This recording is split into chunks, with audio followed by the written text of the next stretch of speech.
Bonjour et bienvenue sur Anglais Cours Club. Aujourd'hui, nous allons faire de la linguistique et nous allons voir plus particulièrement les mots importants anglais qui viennent du français.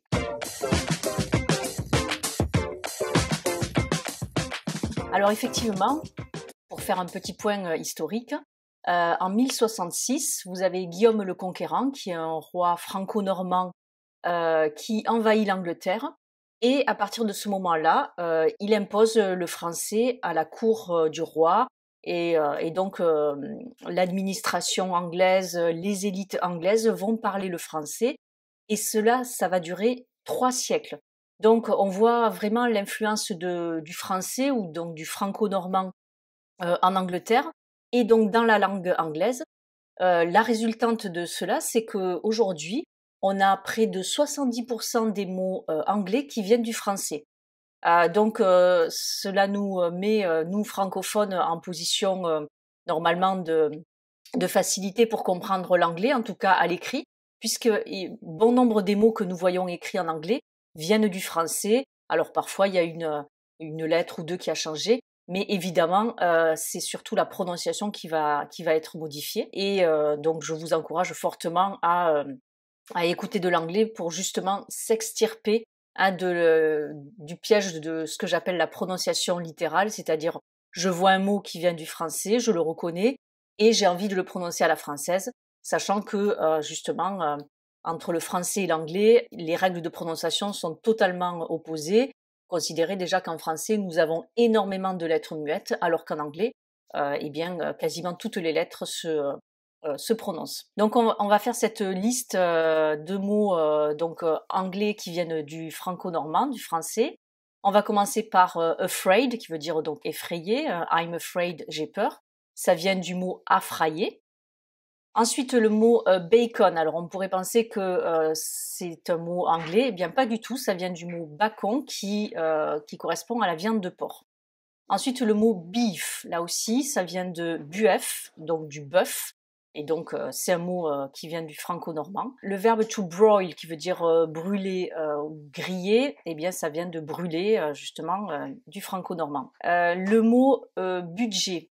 On pourrait penser là aussi que c'est un mot anglais. En fait, pas du tout. Ça vient de bougette, qui était une petite poche en tissu dans lequel on mettait des lettres de change et de la monnaie. Passons maintenant au mot candle. Candle qui veut dire la chandelle ou la bougie, ça vient de candelle en franco-normand. Le mot challenge, là aussi, ce n'est pas un mot qui vient de l'anglais, mais du français, du mot challenge qui voulait dire défi. The crown, qui veut dire la couronne, ça vient de couronne en français. Le mot cushion, qui est le coussin, ça vient de coissin. Et le mot dette, avec ici un B muet, hein, ça vient de dette, D-E-T, la dette donc en français. L'aigle, on dit ça eagle en anglais, ça vient de aigle, E-G-L-E en franco-normand. L'ingénieur ou l'ingénieur, ça vient de ingénieur. Ça donnait en anglais engineer, hein, avec 2 E à la fin qui font en sorte que vous allez mettre l'accent sur cette dernière syllabe. La foire, ça vient de faire, F-E-I-R-E, du franco-normand, et donc ça a donné le mot fair, F-A-I-R en anglais. Un étranger, ça vient de foreign, donc ça a donné le mot foreign en anglais. Alors attention, hein, ne pas confondre avec le mot stranger. Stranger, c'est quelqu'un que l'on ne connaît pas. Et foreigner, c'est quelqu'un qui vient d'un autre pays. Le mot garden, qui veut dire jardin, ça vient de gardien en français. Ensuite, là aussi, le mot gentleman, eh bien, ça vient tout simplement du mot gentilhomme. Le gin, la boisson, l'alcool que tout le monde connaît, ça vient de genièvre, donc du genièvre, la plante. Le bijou, les bijoux qu'on dit en anglais jewelry, jewel, ça vient de Juel ou Joël, qui voulait dire le joyau en français. Dans le mot labor, labor qui veut dire travail, mais plus particulièrement en anglais américain, hein, puisque par exemple Labor Day, c'est la journée du travail en anglais américain. Ça vient de, bien sûr, labour, hein, qui voulait dire le travail en français. To launch, vient de lancer, L-A-U-N-C-H-E-R, donc qui voulait dire lancer. Et donc là, on est dans le lancement, par exemple, d'un produit, d'une entreprise. Hein. Le linge à laver, la lessive, en franco-normand, c'était lavandier, ça a donné le mot laundry, hein, L-A-U-N-D-R-Y. Le maire ou la maire d'une ville, donc ça a donné le mot mayor, qu'on écrit M-A-Y-O-R en anglais. L'argent ou la monnaie, donc ça vient de money, M-O-N-E-I-E en français, et ça donnait, bien sûr, vous le savez, le mot money en anglais. Le champignon, en franco-normand, c'était le mousseron. On a gardé d'ailleurs ce terme, et ça donnait le mot mushroom en anglais. La moutarde, on appelait ça moustarde, donc ça donnait le mot mustard en anglais. Le bruit, ça vient de nose ou noise, qui a donné le mot noise en anglais. Alors évidemment, en anglais, quand vous avez OI, vous ne faites pas le son OI comme en français, mais OI. Hein, donc noise, le bruit, à ne pas confondre avec nose, le nez. La nourrice, la nounou, c'était donc nourrice avec un seul R en français. Ça donnait le mot nurse, qui veut dire donc nurse, l'infirmière ou l'infirmier et aussi la nourrice, la personne qui s'occupe des enfants. Oil, qui veut dire huile, ça vient de wal, donc en franco-normand. Oyster, qui veut dire huître, ça vient de wastre ou de huistre. Et le verbe payer, qu'on dit pay en anglais, vient de pailler, P-A-I-E-R. Passons maintenant au mot poudre, qui a donné le mot powder en anglais. Je précise ici qu'on fait un son long, hein, powder et pas powder. Le quart, ça vient de carte, qui a donné le mot quarter. Alors en anglais, quarter, ça veut dire plusieurs choses. Hein. Ça veut dire, on l'utilise par exemple pour dire l'heure en anglais britannique. 7h15 par exemple, on va dire it's a quarter past 7, un quart passé de 7. Et a quarter, ça veut dire aussi un trimestre.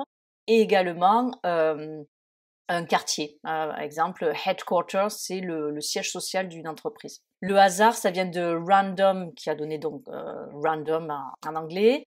Rescue, ça vient de rescours, donc la rescousse, le secours. Le mot rock vient de rock, qui veut dire le roc, le caillou. Alors, l'école, ça vient de escole, et ça donnait bien sûr le mot school. L'écran, ça vient de escran avec un E ou avec un N, ou avec un A, pardon, et ça a donné le mot screen en anglais. Esclave, ça a donné le mot slave. Soldat, qu'on dit en anglais soldier, ça vient de soudier, en franco-normand. Et histoire, ça vient de estory, qui a donné en anglais donc story. Et pour terminer, donc le tailleur, ça vient de taillour, T-A-I-2-L-O-U-R, qui a donné le mot tailor. Griller, ça vient de toaster, qui a donné le mot toast. Serviette, toyer, qui a donné le mot towel. Ici aussi avec un OW qui fait un son long. La caravane, ça a donné le mot van. Et enfin, le mot guerre, ça vient de were, W-E-2-R-E, qui a donné donc le mot war en anglais. Voilà, ici, encore une fois, je n'ai sélectionné que les mots importants, mais il y en a beaucoup, beaucoup d'autres. Voilà, mais sachez que près de 70% des mots anglais viennent du français. Donc, nous, francophones, nous sommes censés comprendre mieux que les autres, finalement, l'anglais. Mais ce qui va venir nous poser problème, ça va être justement l'oral, parce qu'on attend de ces mots qui viennent du français qu'ils soient prononcés à la française, ou alors on veut les prononcer soi-même avec les règles de la prononciation française, et ça nous amène à l'écueil puisque, encore une fois, les règles de prononciation anglaise et française sont vraiment à l'opposé. D'ailleurs, en parlant de prononciation, voici mon dernier livre aux éditions Ellipse qui s'appelle justement English Pronunciation, les secrets de la prononciation anglaise, dans lequel vous retrouvez justement toutes les règles de prononciation anglaise et avec du vocabulaire thématique pour lequel j'ai écrit à côté la façon dont il faut le prononcer, accompagné de fichiers audio dans lesquels je me suis enregistrée. Sur ce, je vous souhaite une très bonne journée et à très bientôt sur Anglais Cours Club pour de nouvelles aventures. See you pretty soon for new adventures on Anglais Cours Club. Bye bye and take care.